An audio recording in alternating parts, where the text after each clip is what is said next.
there was a bomb blast that took place in Saint Nedelia Church in Sofia, the capital of Bulgaria, in which more than 150 innocent people were killed and more than 500 injured. It was the biggest terrorist attack that has taken place on the soil of Bulgaria. It was conducted by the Bulgarian Communist Party. They were not Muslims. We know from historical records that on the 9th of October 1934, King Alexander I of Yugoslavia, he was assassinated by a gunman by the name of Lada Georgiev. He was a non-Muslim.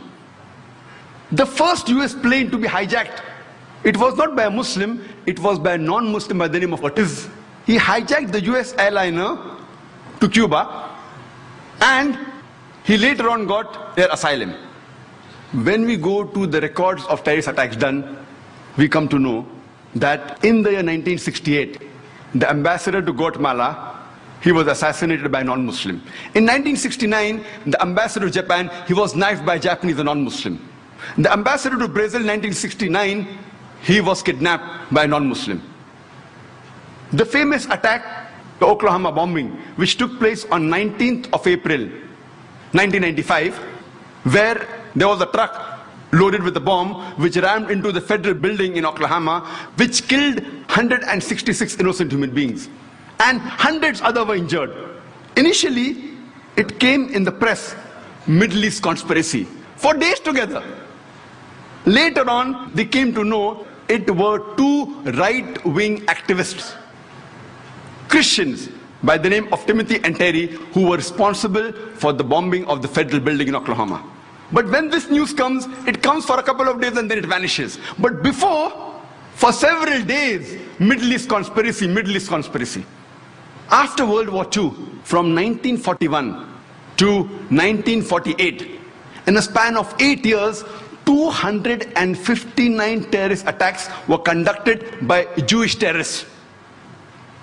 By many organizations, Ignun, Stern Gang, Haganah, and we know of the famous bombing of King David Hotel, which took place on the 22nd of July 1946. They were conducted by Ignun under the leadership of Menachem Begin, in which 91 innocent people were killed, out of which 28 were British, 41 were Arabs, 17 Jews and 5 others. The Ignun group, they dressed up as Arabs to show as though Muslims did the bombing. And the person responsible was Menachem Begin. And it was the biggest terrorist attack against the history of British Mandate, in which 91 people were killed.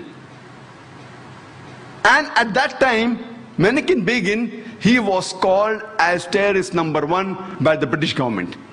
Later on, after a few years, he becomes the Prime Minister of Israel. And later on, after a few years, he gets the Nobel Prize for Peace. Imagine, a person who has killed hundreds and thousands of innocent human beings becomes the Prime Minister of Israel and later on gets the Nobel Prize for Peace. And most of the groups that were fighting, like Stern Gang, Ignun, Haganah, all of these Jewish groups and the leaders like Yitzhak Rabin, Menachem Begin, Ariel Sharon, later on became prime ministers and high-holding ranks in the state of Israel. And all of them, they were fighting for a Jewish state. If you see the world map, before 1945, Israel did not exist.